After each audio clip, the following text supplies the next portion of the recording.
مۆزەخانەی مووسڵ دەرگایەکەی داخراوە و هیچ کەلوپەلێکی مێژووی تێدا نماوە. ئەمانە ژمارەیەک ڕێکخراوی بیانین لەگەڵ شاندێکی وەزارەتی ڕۆشنبیری حکوومەتی ناوەند هاتوونەتە مووسڵ. دەڵێن دەست بە ئاوەدانکردنەوەی مۆزەخانەکە و ناوچە مێژووی و شوێنە دێرینەکانی مووسڵ دەکەین.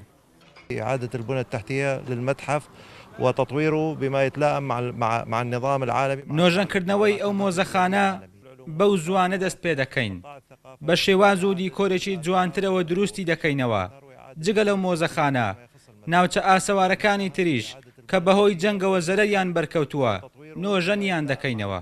مع النظام العالمي. پێش داگیرکردنی ئەو شارە لەلایەن تیرۆریستانی داعش نزیکەی 400 پارچە ئاسەوار لەو مۆزەخانەیە نمایش کرابوون، بەڵام هەمویان ئاسەواری مێژووی نەبوون. ئەو کاتەی تیرۆریستانی داعش دەستیان بەسەر ئەو شارە داگرت لە دوای 6 مانگ لە حکومڕانیان لەو شارە ئەو گرتە ڤیددیۆیان بەڵاو کردەوە کە ئاسەوارەکانی مۆزەخانەی مووسڵ دەستچێنن. لەو مۆزەخانەیە تەنها 122 پارچە ئاسەواری مێژووی لێبوو. تیرۆریستانی داعش لەگەڵ خۆیان بردووە. ئەوەی لە گرتە ڤیددیۆیەکەدا دەردەکەوێت تیرۆریستانی داعش پارچە ئاسەوارەکان لێرە دەیشتێنن. ئەمانە کۆپین و ئەسلێکە نین. ئەو کابرایە نوێنەری ڕێکخراوی یۆنسکۆیە لە عێراق دەڵێت ئەو ئاسەوارە مێژوانەی لەو مۆزەخانەیە دزراوە ئێستا کەوتۆتە بازاری ڕەش، بەڵام ون نابێت و دەدۆزرێنەوە چونکە هەر پارچەیەک لە ئاسەوارەکان ژمارەیان و وەزنیان و تۆمار کراوە لە هەر وڵاتێک دەستی بەسەردا بگیرێت دەگەڕێنرێتەوە بۆ عێراق. Museum of Mosul.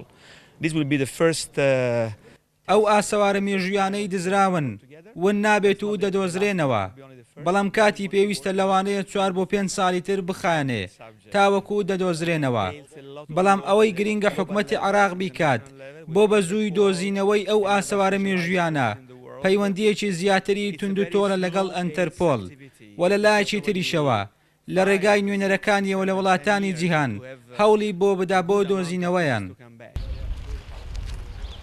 ئەمە مزگەوتی نووریە، تەنها ئەو بەشەی لەسەر پێی خۆی ماوە.